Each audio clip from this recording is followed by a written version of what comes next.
The medication tray clattered to the floor, pills scattering like coins across sterile tile. "Marry me," the dying man said, his voice steady despite the IV trailing from his arm. "Tonight. And give me a child before I die." My heart hammered against my ribs. "What?" "I have $50 million. It's yours." His eyes, dark, desperate, unflinching, locked onto mine. But I refused to leave this world without leaving a part of myself behind. I should have run. Should have called security. Instead, I heard myself whisper, "You're insane. I'm dying, and you're the only one who can save me." Chapter 1. The medication tray trembled in my hands as I pushed open the door to room 2847. Another late shift. Another wealthy patient in the VIP wing of Seoul National University Hospital. I'd learned to expect entitled complaints and impossible demands from men who thought money could cure mortality. But the man sitting on the edge of the hospital bed wasn't looking at his phone or barking orders. He was staring at his hands like they belonged to a stranger. The IV line trailing from his arm catching the dim light from the window. Rain streaked the glass behind him. "Mr. Chang." I kept my voice gentle. "I have your evening medications." He didn't look up. "I have 3 days left to live." My practiced sympathy kicked in. "I'm so sorry. Is there anyone I can call for you? Family. I have one wish." His head lifted, and I found myself looking into eyes that were too alert, too focused. "And you're the only one who can grant it." Something in his voice made my skin prickle. I set the tray down carefully. "I'll do whatever I can to make you comfortable." He stood, closed the distance between us in 2 steps. I backed against the wall, hand reaching for the call button. "Marry me, tonight, and give me a child before I die." The room tilted. "What?" "I have $50 million. It's yours. But I refuse to leave this world without leaving a part of myself behind." His voice was steady, calculated. "Without creating a family, even if I won't be there to see it." Heat flooded my face. Anger, shock, humiliation. "I'm not a prostitute. How dare you? I know exactly who you are, Nima Makina." The use of my full name froze me. 26 years old, Tanzanian national, sending most of your salary home to your family in Dar es Salaam. You have a mother, 2 sisters, and a brother named Nuru, who just turned 16. My blood went cold. "How do you—" "I had my assistant research every staff member on this floor. You're the only one with the strength I want in my child's mother." He stepped back, giving me space. "I'm dying. I'm desperate. And I refuse to bring a child into this world who won't be loved. That's why it has to be you." I fumbled for the door handle. "You're insane. I'm reporting this." "Do what you need to do." Something flickered across his face. But I meant what I said. I ran. The next morning, I sat in Director Kim's office, hands clenched while I recounted everything. She listened with pursed lips. "He offered you $50 million to procreate? And marry him? It's sexual harassment? It's complicated." Director Kim set down her tablet. "Mr. Chang is dying. Aggressive cardiac myopathy. Perhaps 72 hours left. I'll move you to a different floor." I should have felt relief. Instead, I felt hollow as I left her office and headed to the chapel. I needed somewhere quiet to process the absurdity. My phone buzzed. Unknown number. "Your brother Nuru was admitted to Muhimbili National Hospital 3 hours ago. Preliminary diagnosis? Acute lymphoblastic leukemia." "I'm sorry." The phone slipped from my fingers. "Nuru, my baby brother, 16 years old and obsessed with football and always stealing my books. Leukemia." Another message. "Treatment available. Estimated cost, $200,000 USD. Your mother is selling the house." Then, "Mr. Chang can have funds transferred within the hour. His offer stands." I stared at the cross above the altar, colored light painting empty pews. What kind of god dangled my brother's life in front of me like bait, asking for divine intervention? A woman in a charcoal suit stood in the entrance. Sharp features, severe bun, expensive heels clicking as she approached. I'm Melody Song, Mr. Chang's executive assistant. She stopped at a respectful distance. He sent me to apologize. Chul Mu isn't known for subtlety, but he rarely weaponizes people's suffering. Chul Mu? The name felt wrong on my tongue. He knew about my brother before. No, the investigation was completed yesterday. Your brother's diagnosis came this morning. Chul Mu monitors your family's medical records to ensure his offer wouldn't cause unintended harm. Melody pulled out her phone. This is a transfer form. $200,000 for Nuru's treatment. Authorized an hour ago. No strings attached. I stared at the screen's impossible zeros. What? Your brother gets treatment regardless of your decision. Chul Mu won't let a child die because of pride. Melody pocketed her phone. But since his offer clearly bothers you, spend one day with him. If you still hate him tonight, walk away. Your brother's treatment continues, no consequences. One day to decide if I'll marry a dying stranger? Yes, but Chul Mu has 3 days to live. What's one more insane thing? She left me alone with colored light and impossible choices. I called my mother from the courtyard. She answered crying, words tumbling in Swahili too fast to follow. Nuru unconscious. Doctors grim. The house already listed because what choice did they have? Mama, stop. The money for Nuru's treatment, it's handled. Silence. Then, what did you have to do? Nothing. Not yet. The tree bark bit into my palm. But I might have to do something soon. Is it illegal? No. Immoral. I thought about Chul Mu's offer. Marriage, a child, $50 million. Where was the line? I don't know, I whispered. Then call me when you do know. We love you, Nima. You don't have to save everyone. But I did. I always had. I found him on the roof, standing at the railing in real clothes, black slacks, white button-down. Without the hospital gown, he looked younger. Handsome, even, with mixed Korean and European features, but exhaustion painted shadows under his eyes. Nima. He didn't turn around. Melody said you might come. You paid for my brother's treatment? Yes. Why? Because 16-year-olds shouldn't die while their sisters agonize over impossible choices. He turned. Your brother lives regardless of your answer. Then what am I doing here? You tell me. I'd sought him out. One day. Your assistant said one day to decide. Yes.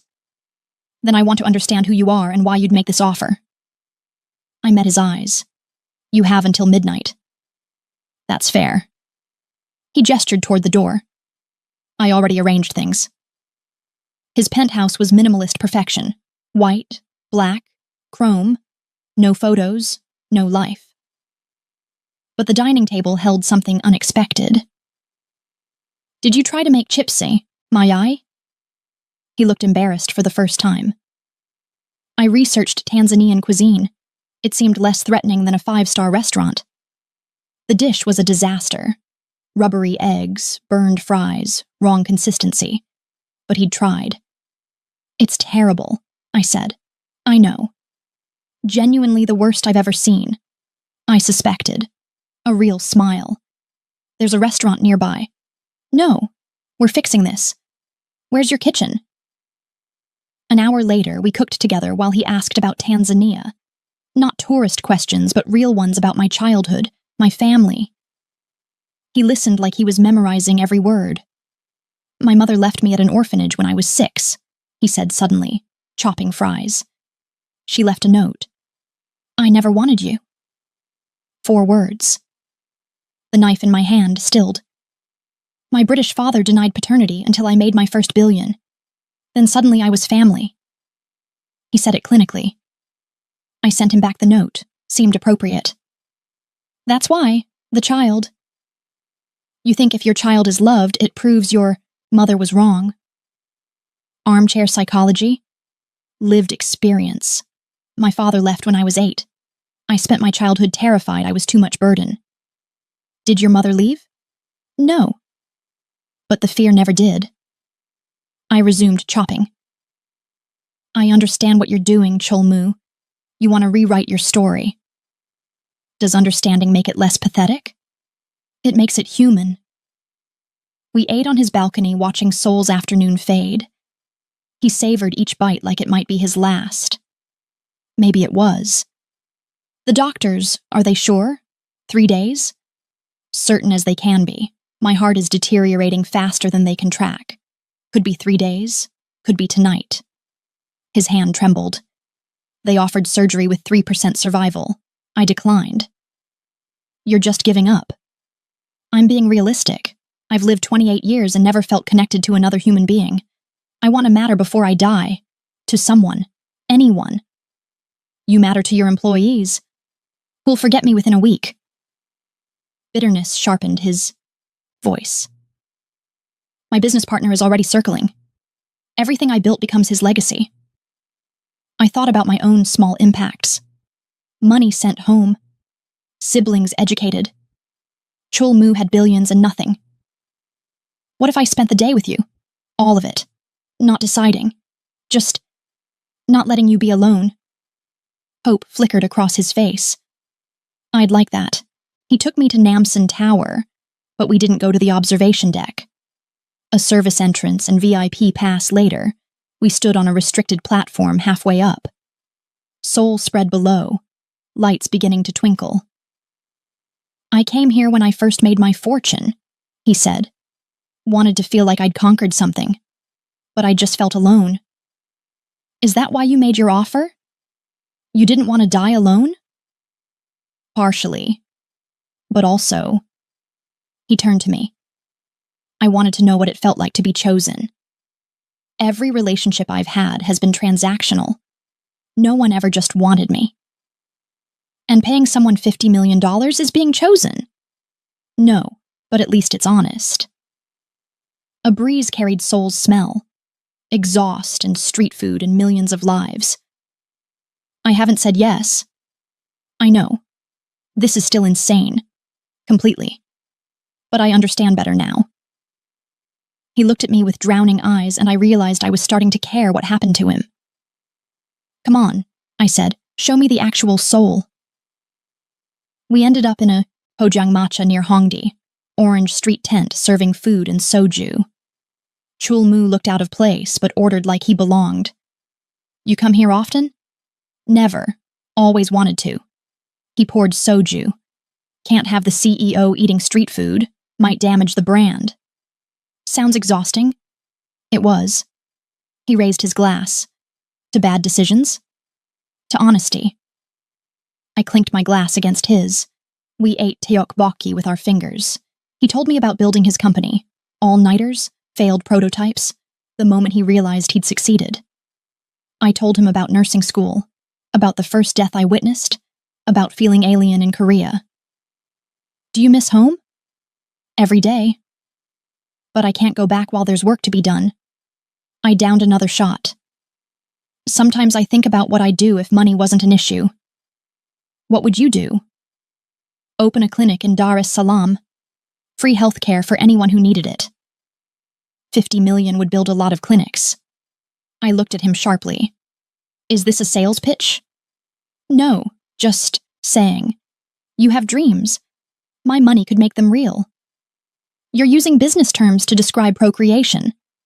I'm dying. I'm allowed to be tactless. The humor drained away. Around us, normal people lived normal lives. We sat in a bubble of impending grief. I'm sorry. Don't. Let's make it lighter. He stood, swaying from soju, and held out his hand. Dance with me. Here, there's no music. He pulled out his phone. Bongo Flava started playing. Tanzanian music. Ali Kiba singing in Swahili. I downloaded some. Figured if I was asking you to have my baby, I should learn about your culture. The absurdity broke something in me. I took his hand and let him pull me into the narrow space between tables. Other diners stared. We didn't care. You're a terrible dancer, I said, smiling. I'm dying. I'm allowed to be terrible. We danced through 2 songs while other diners filmed. Ridiculous. A CEO and an African nurse, drunk on soju, dancing to Swahili music in a street tent. But, in that moment, with his hand warm against my back, I didn't care. When the song ended, we were breathless and too close. His forehead nearly touched mine. Nima, he whispered. I can feel it. My heart. It's beating like it wants to stay alive. I should have pulled away. Instead, I let my hand rest against his chest, feeling the erratic rhythm. That's the soju.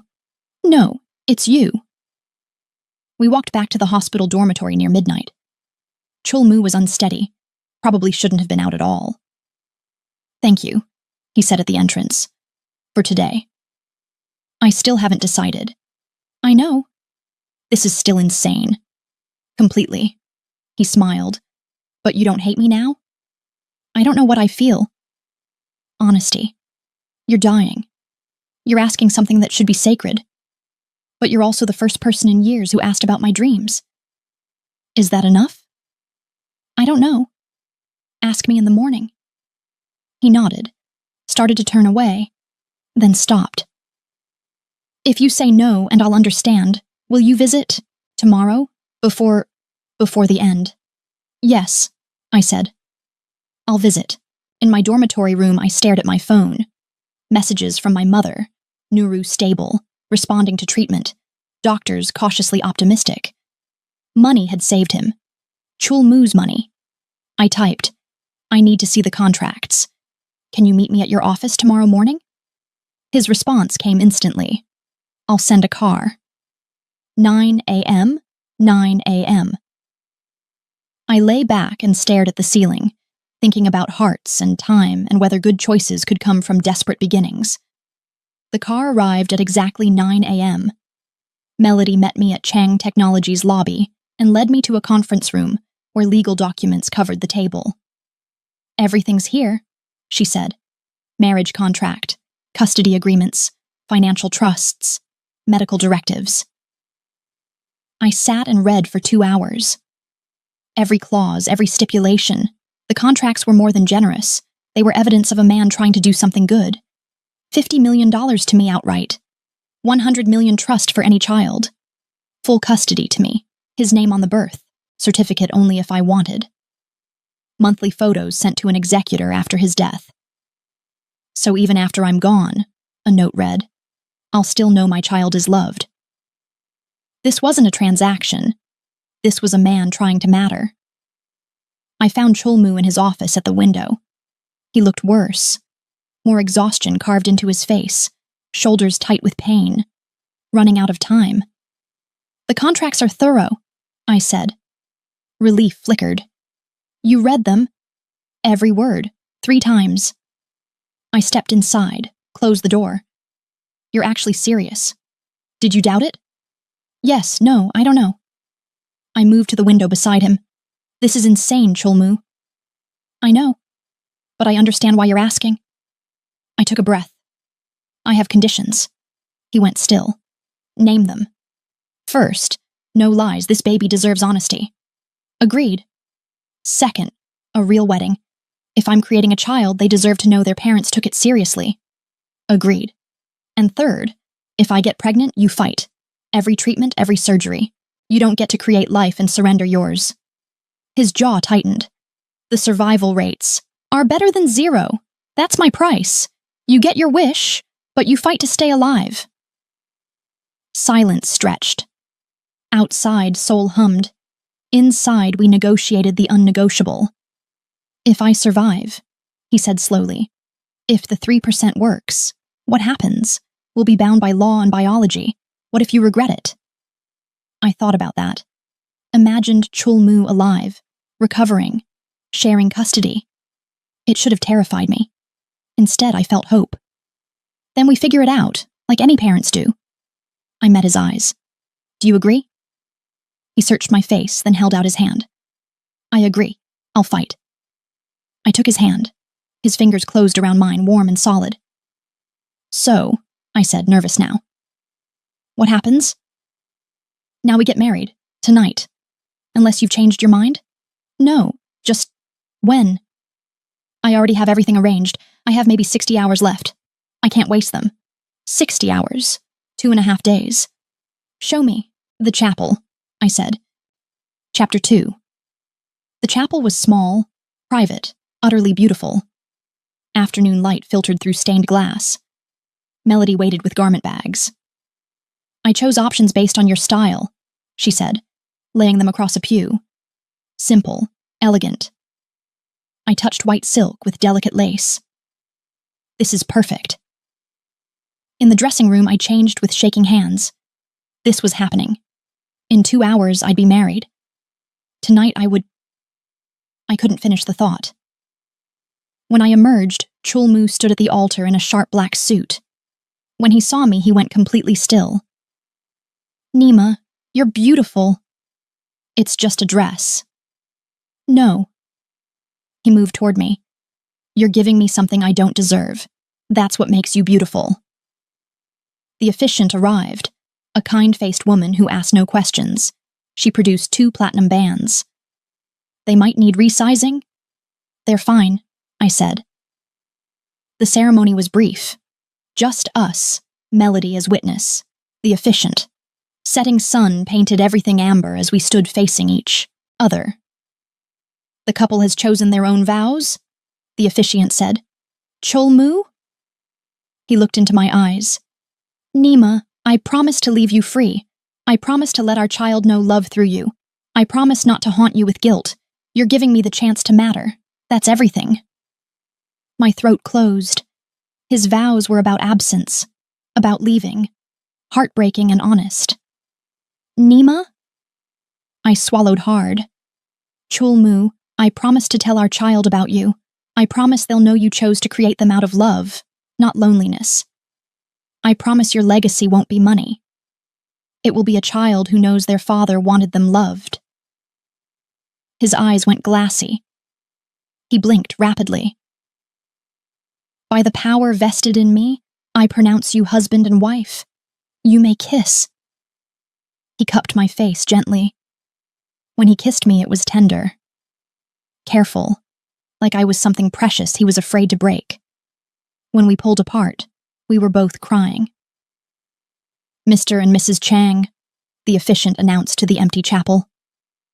We signed. Documents in the office. Marriage certificate, witness signatures, everything official. Both our hands shook. Done, Melody said.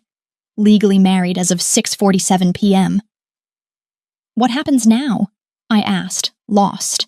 Chulmu took my hand. Now we go home. The penthouse felt different as husband and wife. Chulmu moved through it with careful precision. Guest suite is here. My bedroom is there, but I had the guest suite prepared if you'd prefer. Chulmu. I stopped walking. I didn't marry you to sleep in separate rooms. I didn't want to presume. You can presume. We both know why we're here. He studied me. Are you sure? We could wait. You have 60 hours. That seems like a rush. I meant there's no rush tonight. I don't want you to feel pressured. I moved closer. Do you want this to happen? Yes. God, yes. His voice came out rough. But I want you to want it too. Not just for the contract. I want... He stopped, laughed bitterly. I'm dying and still terrified of rejection. It's not pathetic. It's human. I touched his face. I wouldn't be here if I didn't want to be. Show me the bedroom.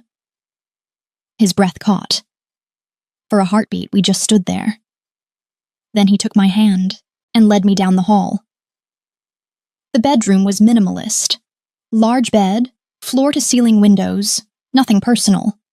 A hotel room with better furniture. I know it's not. I pulled him toward the windows, found the control panel, dimmed the lights until only city glow illuminated us. Better. More intimate. Nima, what are you... I kissed him before he could finish. Not gentle like the chapel. Deeper, more urgent. He made a surprised sound, then pulled me closer, one hand tangling in my hair. When we broke apart, we were both breathing hard. I'm scared, he admitted. Me too. What if I'm terrible at this? Then we'll be terrible together. I started unbuttoning his jacket. Stop analyzing. Just be here. We undressed each other slowly. Jacket, shirt, dress. Suddenly, I stood in just my undergarments in front of this stranger who was now my husband. The vulnerability should have been terrifying. Instead, it felt inevitable. Cholmu traced my collarbone with one finger. You're remarkable. I'm desperate, making desperate choices. You're strong enough to make hard choices. His hand moved lower. That's remarkable. He kissed me again, and we moved to the bed, learning each other through touch and whispered instructions. He was careful, almost too careful. Look at me, I whispered when he closed his eyes, overwhelmed. Stay here. His eyes opened, dark and drowning. I don't want to leave. I want to remember every second. Then remember. We fit together awkwardly at first, strangers trying to create intimacy where there should be none. But gradually the awkwardness transformed. Connection. Heat. Recognition that we were both desperately lonely people finding brief solace. When he moved inside me, his breath caught. Nima, God. I pulled him closer and let myself feel all of it. The physical pleasure, yes, but also the aching sadness of knowing this might be the only time. Stay with me, I whispered. I'm here. I'm right here. I'm yours. The orgasm surprised us both. Sudden, intense, almost painful in its honesty. I cried out while he gasped my name like a prayer. After, we lay tangled in sheets, sweat cooling. His hand rested on my stomach, fingers splayed like he was already searching for the life we'd tried to create. Thank you, he whispered. For what?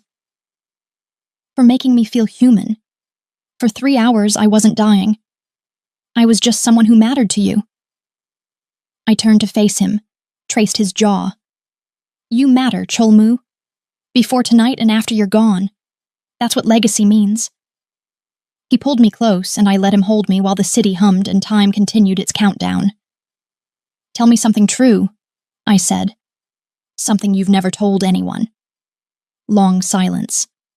Then, I'm terrified of being forgotten. Not dying, I've made peace with that.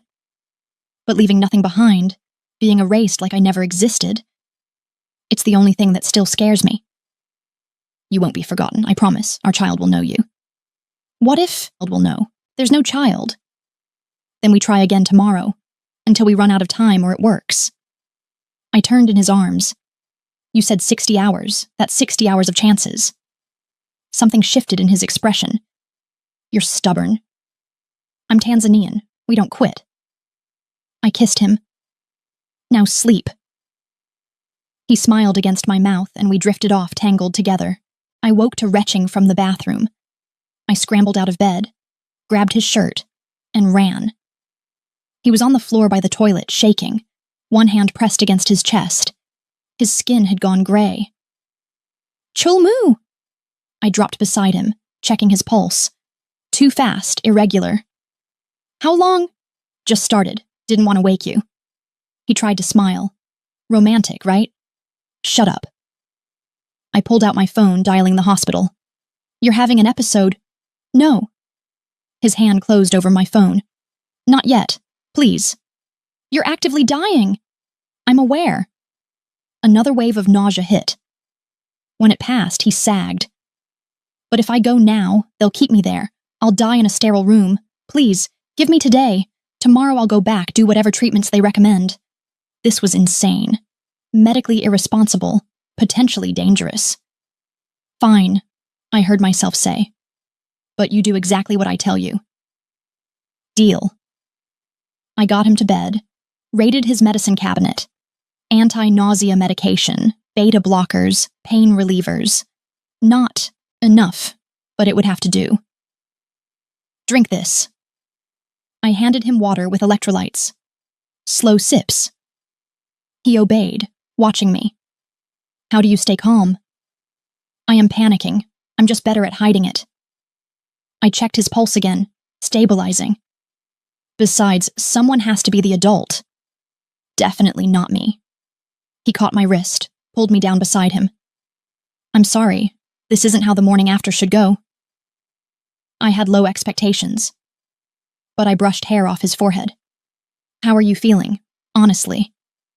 Like my heart is trying to claw out of my chest, but the nausea's passing. He closed his eyes. This is it, isn't it? The beginning of the end.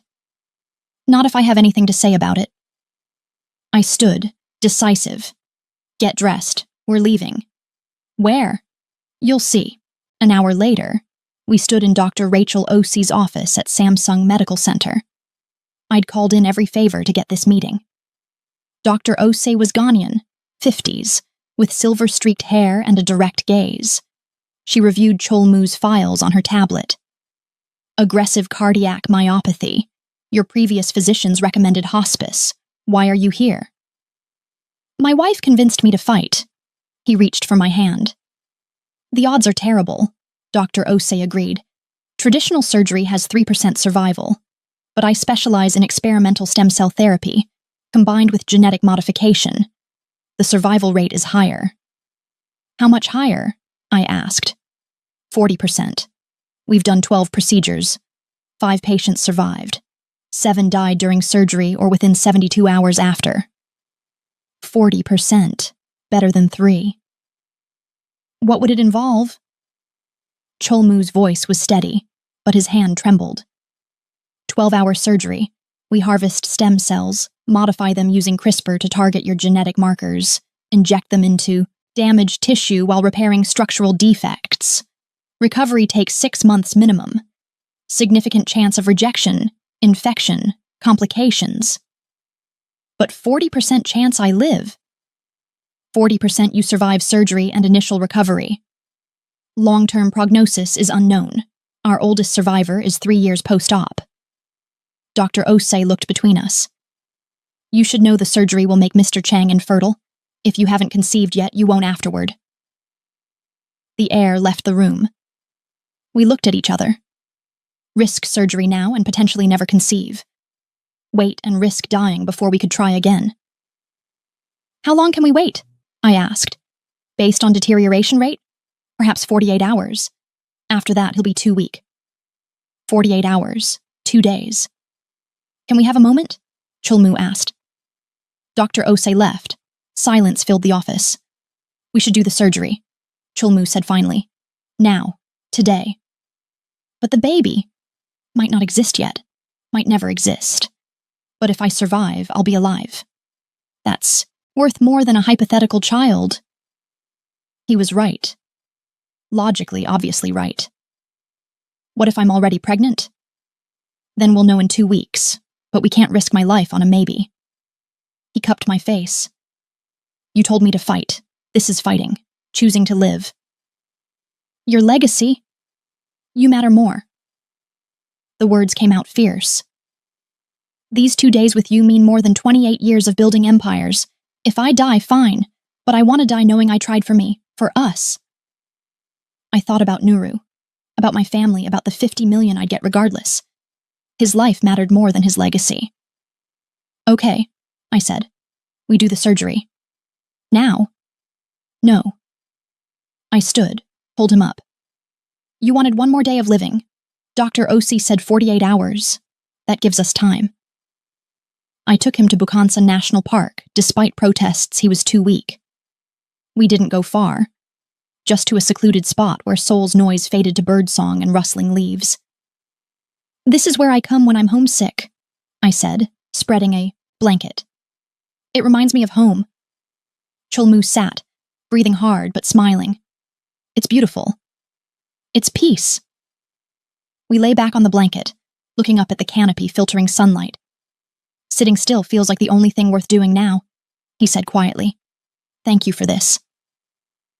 We lay there for hours, talking and not talking, watching clouds move. He told me about his orphanage childhood. I told him about growing up in Dar es Salaam. We're not so different, he said, both trying to save people who don't know we're drowning. Maybe, but we found each other. It counts for everything. Later, we ate street food I'd packed. He savored each bite, memorizing flavors. If I don't make it through surgery, he said suddenly, if the 40% goes wrong, don't. No, listen, these 3 days have been the best of my life. Not because of money or legacy, because you saw me, the real me, and stayed anyway. Tears blurred my vision. I think I could have loved you, he whispered. If we had time. I kissed him because words weren't enough. Because in 3 days, this impossible man had become essential. When we left, the sun was setting. We took a taxi back in silence, both aware time was running out. Tomorrow, I said as we entered the apartment. We'll do the surgery tomorrow. Agreed, but tonight. He pulled me close. Tonight we pretend everything's fine. We ordered Thai food and ate on the floor. We watched a movie neither paid attention to. We made love again, slower, more tender, memorizing each other. And when we fell asleep tangled together, I held him tight and prayed, let him live, please. I woke at 3 a.m. to his side, empty and cold. Terror spiked. I ran through the penthouse checking rooms. I found him on the balcony, leaning against the railing, staring at Seoul's night sky. Chol Moo. Relief made me weak. I thought, I'm okay, just couldn't sleep. He didn't turn. I keep thinking about tomorrow, the 40%. I moved beside him. You'll make it. Do I? What if the universe has a quota? What if surviving means losing you? He finally looked at me, eyes haunted. Think about it. We met because I was dying. We married because I was desperate. Everything between us exists because death was imminent. If I survive, who am I to you then? Just some guy who paid you to have his baby. The thought had crossed my mind, but I'd pushed it away. That's not fair, I said quietly. You're not some guy. You're my husband, for better or worse. Vows made under duress, with a ticking clock. You agreed to marry a dying man, not a living one. His laugh was bitter. Maybe I should skip the surgery, die like I'm supposed to. Anger flared. Don't you dare. Don't make this choice for me. I grabbed his shirt, forced him to look at me. You want to know what happens if you survive? We figure it out. Like adults. But you don't get to martyr yourself because you're afraid of living. That's cowardice. I'm terrified, he admitted, voice breaking. Of dying, of living, of everything. Neither do I, but we do it anyway, together. I pulled him into a fierce hug. You're doing the surgery. You're fighting for 40%. Understood? He buried his face in my shoulder and nodded. When we went back to bed, the sky was lightening. Tomorrow had become today. The surgery was in 12 hours. Everything was about to change. Chapter 3. The waiting room was designed to be soothing. It wasn't working. I sat clutching cold coffee while medical personnel moved past in their choreography of healing. Chol Moo had been in surgery for 9 hours. 3 more to go. Melody sat beside me, tablet balanced, still handling business. She'd arrived 30 minutes after we did. How many times has he almost died before this? I asked suddenly. She looked up. What? Before this diagnosis? Melody set down the tablet. Officially? None. But unofficially. Car accident 4 years ago. Drunk driver ran a red light. Chol Moo's car flipped 3 times. He walked away with minor cuts. Didn't talk for a week after. Just worked 18-hour days. Survivor's guilt. Or someone who's been waiting to be punished for existing. Melody's voice softened. You're good for him. These past 3 days, I've never seen him so present. You gave him a reason to stop running. A doctor emerged. Not Dr. Osei. Someone younger with exhaustion around his eyes. He scanned the waiting room, found us, headed over. My heart stopped. Family of Chol Moo Chang? That's us. I stood, legs shaking. Is he Still in surgery. Dr. Osei sent me to update you. The stem cell harvest was successful. CRISPR modifications complete. We're now in cardiac reconstruction. Everything's proceeding as expected. What does that mean? We won't know for several hours. But he's stable, vitals strong, and Dr. Osei is cautiously optimistic. He smiled tiredly. Your husband is a fighter. He left. I collapsed back, adrenaline crash making me dizzy. Cautiously optimistic, Melody repeated. Better than expected. It's not good enough. It's all we have. 3 hours later, Dr. Osei emerged in surgical scrubs, mask pulled down. Her face was unreadable. He's alive, she said first, and the world snapped back. The surgery was successful. We've repaired the structural damage and injected the modified stem cells. Now we wait. Wait? For what? My voice sounded distant. To see if his body accepts treatment. The next 72 hours are critical. He'll be in ICU under constant monitoring. If he doesn't reject the cells, if infection doesn't set in, if his heart adapts. She rubbed her eyes. Then he has a real chance. Can I see him? Not yet. He's unconscious and will remain so for at least 24 hours. But Ms. McKenna? Dr. Osei's expression softened. He made it through. The 40% went the right way.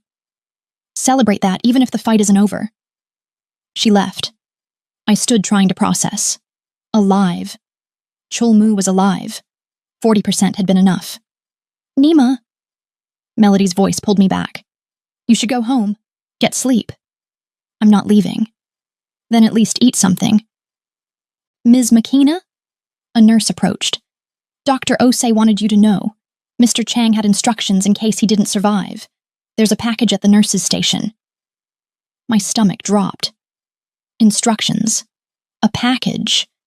Things prepared in case he died. I followed the nurse, accepted a manila envelope with my name in Chulmu's handwriting. Back in the waiting room, I opened it with trembling fingers. Inside was a letter and a velvet box. I opened the letter first. Nima. If you're reading this, the 40% went wrong. I'm sorry. I promised to fight, and I did. I fought with everything I had. In the box is my mother's ring, the one thing she left at the orphanage. I've kept it my entire life, not because I wanted to remember her, but because I wanted to remember that I survived her. That I built something from nothing. That I mattered despite her believing I didn't. It's yours now. Not because you're my wife or because of our contract, but because you made me feel like I mattered. You gave me 3 days of being human.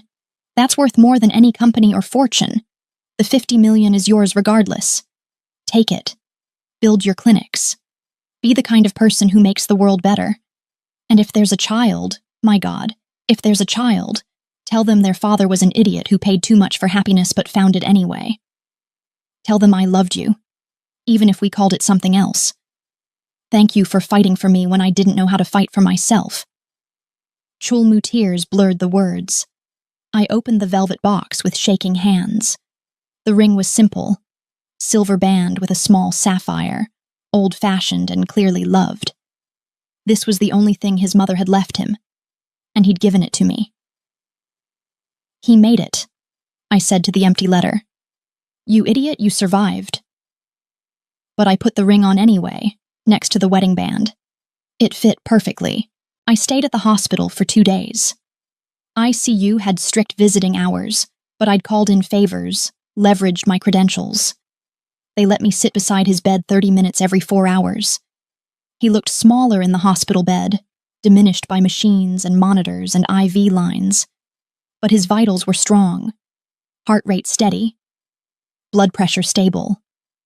Dr. Osei checked 3 times daily, and each time pronounced herself cautiously encouraged. On the 3rd day, he woke up. I was beside his bed during morning hours, reading aloud from a Tanzanian novel. His fingers twitched first, then his eyelids fluttered, then his eyes opened, unfocused and confused. Chulmu. I set down the book, leaned close. Hey, you're okay. You're at Samsung Medical Center. The surgery worked. His lips moved. No sound. I grabbed his water cup, held the straw to his mouth. He managed a small sip, coughed, tried again. Nima. His voice was rough, barely audible. You're here. Of course I'm here. Where else would I be? He coughed. Thought I died. I got your letter. It was beautiful and stupid because you didn't die. Tears ran down my face, but I was smiling. You made it. 40% was enough. He stared like he couldn't believe I was real. Then his hand moved weakly. I caught it, held tight. How long? He rasped. 3 days since surgery. You've been unconscious most of it. Dr. Osei says recovery is going better than expected. You'll be in ICU another week, then a regular room, then months of rehab, but... My voice broke. You're going to live, Cholmu. You're actually going to live. His eyes closed, and for a second I panicked. But then I realized he was crying. Silent tears tracking down his face. I thought I'd never see you again, he whispered. That was a terrible last memory. You were being melodramatic. Good thing you survived so I don't have to be angry at a dead man.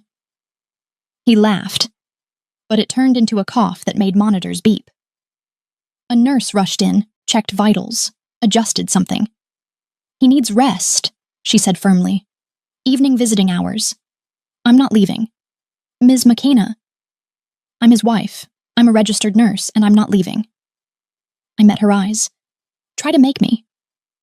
She looked between us, sighed, and adjusted his pillows instead. Fine. But if vitals destabilize because you're tiring him out, you're gone. Understood. She left. Cholmu's hand tightened on mine. Wife, he said softly, testing the word. I'm alive, which means you're stuck with me. Not a dying man, just me. Just you is more than enough. His eyes searched mine. Are you sure? We can annul the marriage. You'd still get the money. Cholmu Chang, if you try to divorce me while lying in an ICU bed, I will personally disconnect your monitors. I leaned close. You're stuck with me, for better or worse, remember? You barely know me. Then I guess we have time to fix that now.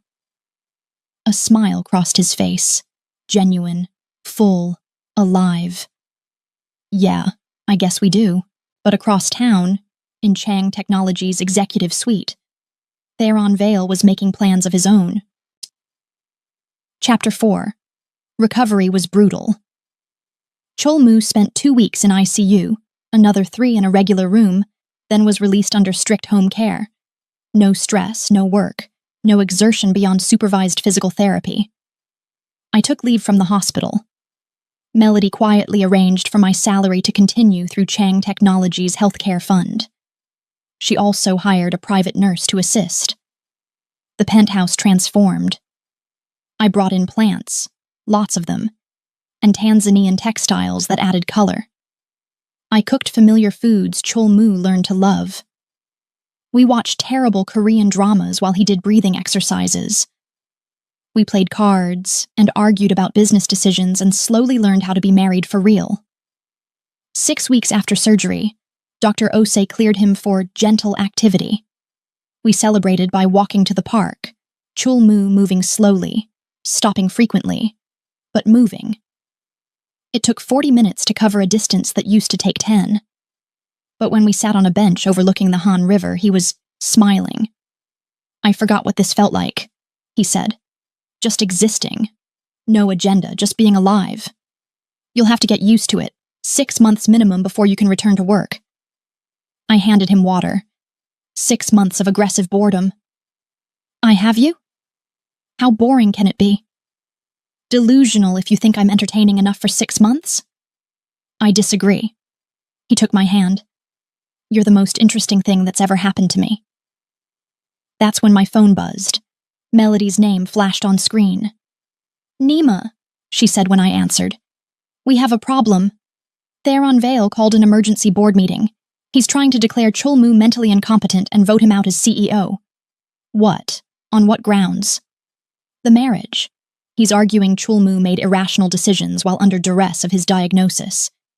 He's saying the experimental surgery proves Chulmu wasn't thinking clearly. He has 3 board members on his side. I looked at Chulmu, who'd gone pale listening to my side of the conversation. "When's the meeting?" I asked. "Tomorrow, 2 p.m. Chulmu doesn't have to attend. I can represent him." "No," Chulmu said, loud enough for Melody to hear. "I'll be there." "Chulmu, you're barely cleared for gentle activity. This is my company. I built it from nothing. I'm not letting Theron take it while I'm still breathing." His voice was steel. "Tell the board I'll attend." Melody hesitated. "Understood. I'll prepare talking points."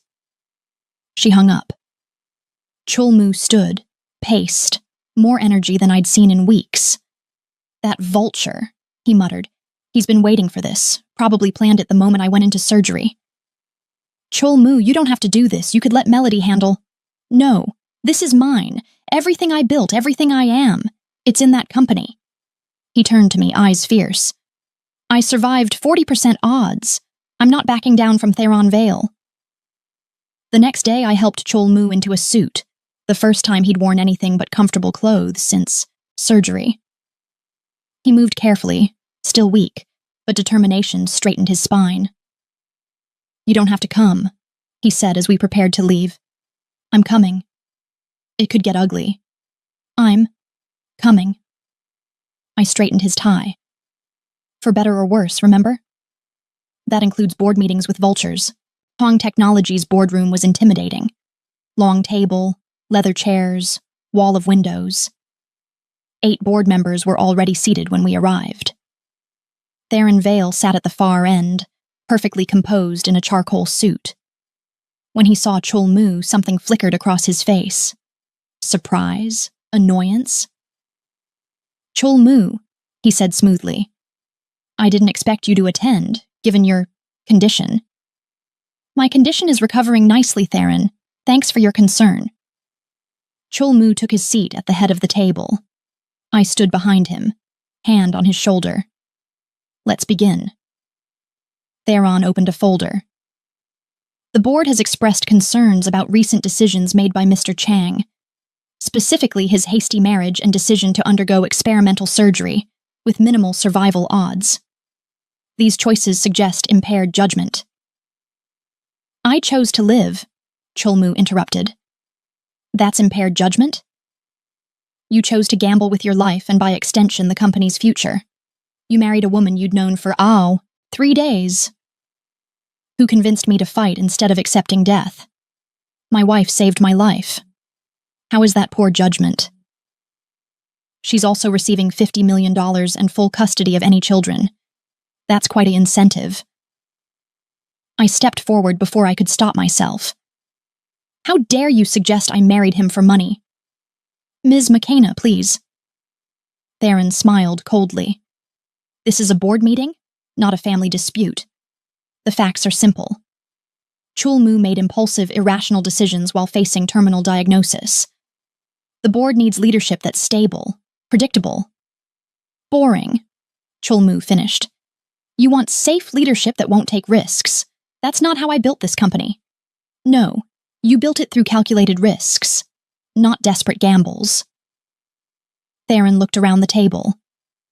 "I propose we vote on temporary leave for Mr. Chang. 6 months to fully recover, during which time I'll serve as interim CEO. "Convenient timing," I said. "He survived surgery and suddenly you're concerned about his judgment?" Theron's eyes narrowed. "Mrs. Chang, you're not a board member. But I'm his wife, and I was there through his recovery. I've seen him make decisions, handle stress, manage his health. There's nothing impaired about his judgment. Except he married a stranger for procreation purposes," Theron said bluntly. "That's not rational behavior." The room went silent. Several board members shifted uncomfortably. Chulmu stood, slowly, carefully, but he stood. "You want to discuss rational behavior? Fine. Let's discuss how you've been positioning yourself to take over since my diagnosis. How you called board members privately, suggesting I was too sick to lead. How you've been spreading rumors about my marriage to undermine my credibility. That's a serious accusation. With serious evidence.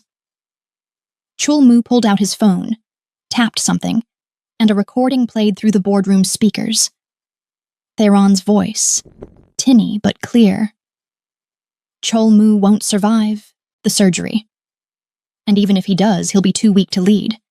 We need to position ourselves now. Get the board on our side before he comes back. Another voice. One of the board members. What about his wife? The marriage complicates things. Theron again. The marriage is a joke. A desperate transaction that'll fall apart once he realizes she's just after money. We can use it to prove incompetence.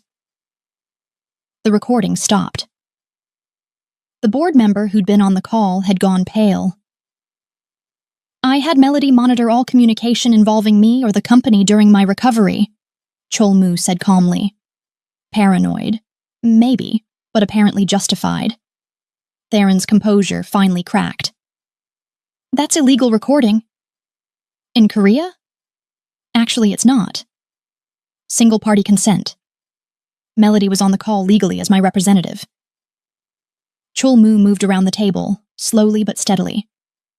You want to discuss judgment? Let's discuss yours. Plotting to take over while I was in surgery.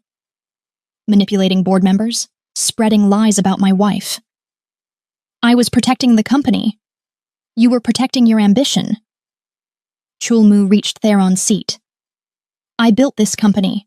I decided its risks, its direction, its values, and I decided to fight for my life instead of handing everything to you. That's not impaired judgment. That's knowing my worth. The room was silent. Then one board member spoke, an older woman named Minji Park. I moved to dismiss Theron's proposal and affirm Chul-Mu's continued leadership. Seconded, another board member said quickly. All in favor? 6 hands went up. Only 2 board members, those closest to Theron, abstained. Motion passes. Minji looked at Theron. Mr. Vale, I suggest you consider whether your position at this company is tenable given this lapse in judgment. Theron's face went red. He stood, gathered his folder with shaking hands. This isn't over. Actually, Chul-Mu said quietly, it is. You're terminated, effective immediately. Security will escort you out. As if on cue, 2 security guards appeared at the door. Theron looked around the table, found no allies, and left without another word. When the door closed, Chul-Mu sagged slightly. I was there immediately, hand on his elbow. Are you okay? I whispered. Yeah, just tired. He looked at the board. I appreciate your support. But Theron was right about one thing. I need time to fully recover. I'll work limited hours for the next 3 months, with Melody handling day-to-day operations. Minji, will you serve as acting COO during this transition? Of course. Thank you. Meeting adjourned. In the car back to the penthouse, Chul-Mu was silent. I held his hand, worried. That was stupid, I finally said. You could have let Melody handle it. You're exhausted. I had to be there, had to prove I wasn't weak. He looked at me. Was I wrong? No, you were remarkable. But don't do it again until you're stronger. Deal. He squeezed my hand. Thank you, for coming, for standing up for us. For better or worse, remember? I'm starting to think worse might be over. Maybe we get better now. 2 weeks later, I took a pregnancy test. I'd been ignoring signs, missed period, morning nausea, exhaustion no amount of coffee fixed. Told myself it was stress from Chul-Mu's recovery. But eventually denial became impossible. The test sat on the bathroom counter. 2 pink lines. Positive. I stared at it, emotions crashing through me. Relief, the surgery hadn't made him infertile. Terror, I was pregnant. Joy, there would be a baby. Grief, for what? I couldn't name. Nima? Chul-Mu's voice from the bedroom.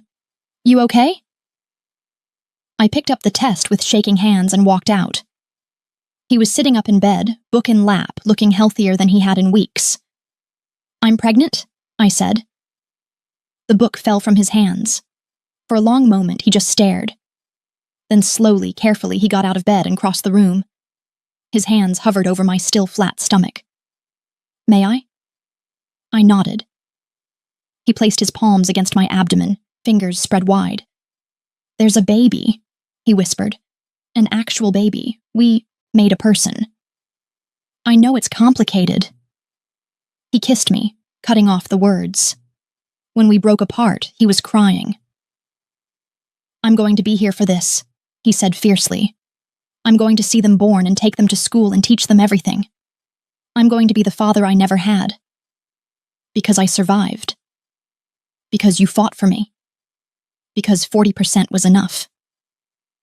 I kissed him back, tasting salt and joy in the impossible future we'd created. "Yeah," I agreed. "You're going to be here for all of it." Chapter 5. 3 months later, scandal hit. Business Insider Korea. Dying CEO's desperate marriage, transaction or true love. Some enterprising journalist had pieced together the timeline. Diagnosis, whirlwind marriage, miraculous recovery, pregnancy. They'd interviewed hospital staff, found the chapel, dug up every detail. The angle was predictable. I was a gold digger. Chul-Moo had been manipulated. The pregnancy was a trap. Photographers camped outside the penthouse. My hospital received calls demanding my termination. Social media exploded. Someone found my Facebook photos from Tanzania and plastered them across tabloids. From poverty to penthouse, the perfect con. I wanted to hide, but Chul-Moo had a different idea. "We're doing a press conference," he announced over breakfast. "Absolutely not. We need to control the narrative." He took my hand. "I won't force you into this spotlight, but I'm not letting them paint you as a villain." The press conference was held in Chong Technologies Auditorium. Every major outlet attended. Chul-Moo stood at the podium while I sat front row where he'd insisted I belong. "I'm going to tell you a story," he began, "about a man who thought his life was measured in dollars and achievements, who was so afraid of being unwanted that he never let himself want anything." The room was silent, cameras focused. When I was diagnosed terminal, I made an offer that seems insane. I asked a near stranger to marry me and have my child. I offered $50 million for the chance to matter. Murmurs rippled through the press. Chul-Moo's hand tightened on the podium. My wife could have walked away. The money for her brother's treatment was given freely. But she didn't walk away. She spent one day with me, then another. Then she stood beside me in a chapel and made vows she had no reason to keep. She demanded I fight for my life when I'd given up. He looked directly at me. "Nima didn't marry me for money. She married me, despite the money, despite the complications and scandal and absolute insanity. I'm standing here alive because she refused to let me die alone. That's not a con. That's love. Messy, complicated, and absolutely worth every difficult moment." The room erupted in questions. Chul-Moo fielded them calmly, never wavering. Yes, there was a contract. Yes, there was money. No, it wasn't traditional. But it was real, and it was ours. Afterward, in the car, I finally breathed. "That was terrifying," I said, "but necessary." Chul-Moo squeezed my hand. "Let them write what they want. We know the truth."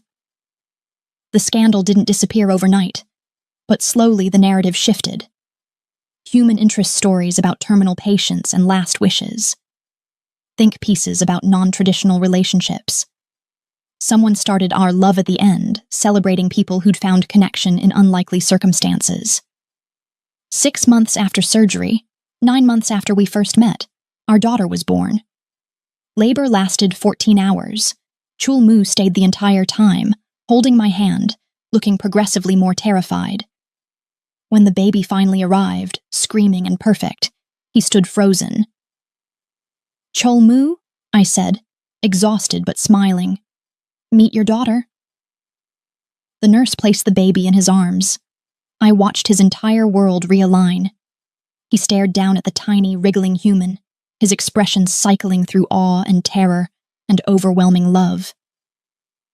"She's real," he whispered. "She's actually real. What did you expect?"